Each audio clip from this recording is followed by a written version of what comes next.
Jackie Dean. Mr Speaker,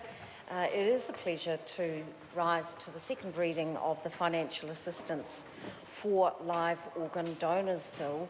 and as other members in this House have done, first it is in order for us to congratulate Chris Bishop for not only having the luck to draw the bill out of the ballot, but also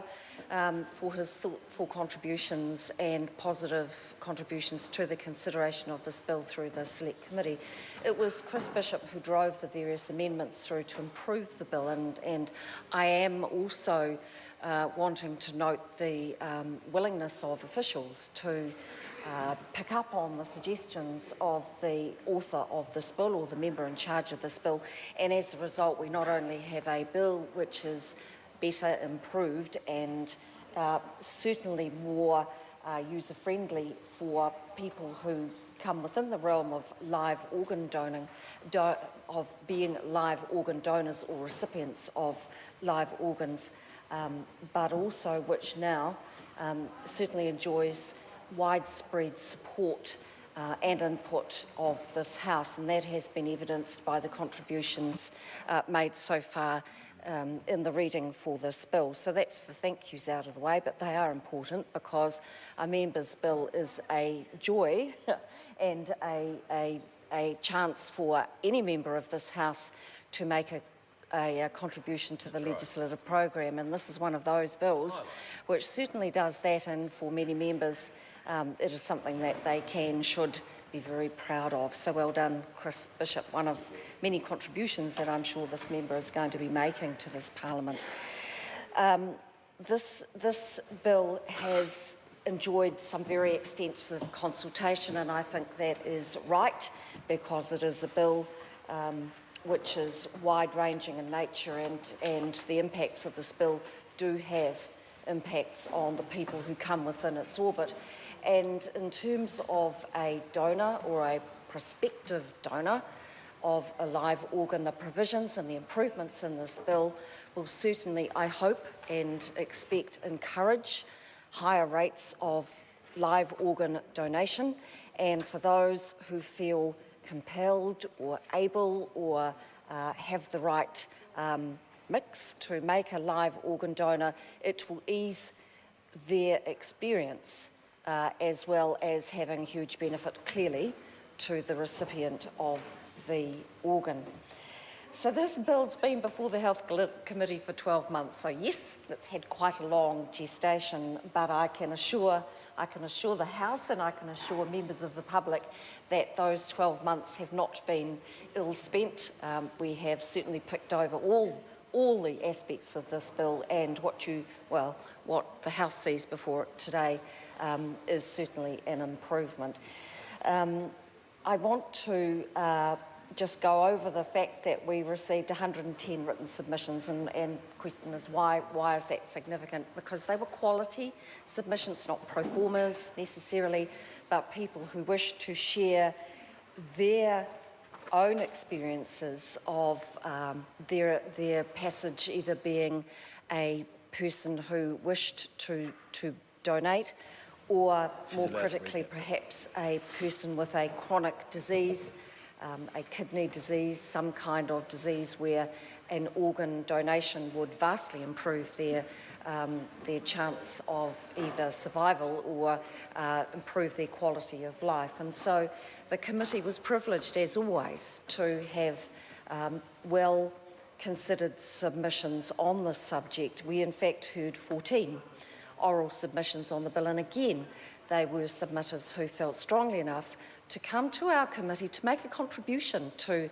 our discourse and our consideration, and I want to take this opportunity to thank them also for doing that. All of those submitters, I may stand to be corrected, but from memory and from looking back, all of those submitters very broadly supported the bill's central objective, and that objective was to removing the barriers to live organ donation. And the way that this bill does that was to increase the level of income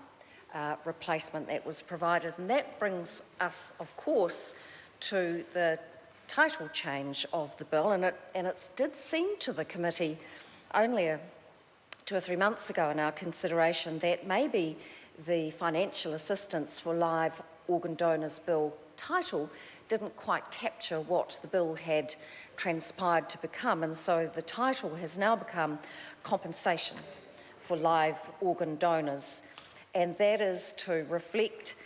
the focus on providing donors with compensation for lost income rather than merely providing financial assistance to those donors. It's easy, isn't it, for us to tick the organ donor aspect on our driver's licence, and as I was having my daily catch-up with my darling husband, he mentioned to me that he'd done the tick, and once again, he is an organ donor. Hope it doesn't have to come to pass, but it is easy to become a live organ donor, and good on all those New Zealanders who do that, but we've got to now remove the barriers by way of compensating those donors, should they be required to donate an organ, so that their income is compensated, not just because we feel like it, but because as they recover from the procedure that they go through in donating that organ, they will not clearly be working or in any fit state to work, and so this provides compensation. This bill is not the silver bullet. I know Chris Bishop thinks it's a silver bullet. It nearly is a silver bullet, but it goes, it's a small, but it is a significant change, and it is there to encourage organ donation. There are other strategies being employed to help improve transplantation rates, including, and it's a good thing, a wider government review of deceased organ donation. So just going through some of the recommendations as they came through from the Select Committee, there were substantial changes in the bill to provide for cost neutrality, and that's the key to this bill, cost neutrality for donors. So donors should therefore be reimbursed 100% of their income rather than the 80%, rather parsimonious, I have to say, Chris Bishop, recommended in the bill as it was introduced to the House. We note through the Select Committee process that the UK has a core policy of cost neutrality, and that is based on the idea that donating should neither be financially advantaged or disadvantaging to the person concerned.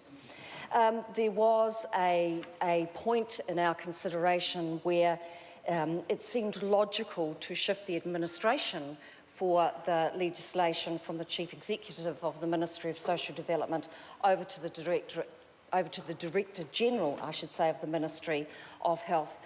That was logical to us because the Ministry of Health has a primary interest in organ donation. It's a medical matter, and transplantation rates, of course, is a medical matter. And submitters also noted, and as did we note, difficulty in seeking entitlements through the Ministry of Social Development. So that was quite a significant change in the bill. We considered what was a qualifying organ. Obviously, kidneys and liver transplants are the only type of live organ donations carried out in New Zealand. But we felt, and again, this was a conversation led by the member in charge of the bill, Chris Bishop, who contended that we needed to future-proof this piece of legislation. It's a prudent thing to do with a piece of legislation. I was going to say a live piece of legislation, but that would have been really bad to do that, so I won't say that. But it was obviously, clearly, medical advancements are happening all the time, and it just seemed prudent to us to future-proof the provisions within this bill. Mr. Speaker, there are other provisions in this bill, but then there are other speakers and we have other opportunities to speak on this most excellent bill. But in commending it to the House, I do want to say that I agree entirely with Louisa Walls, who in her contribution noted that it is a rare and wonderful thing for the House to join together in supporting a bill which is only there for the betterment of people, and therefore I commend this bill to the House.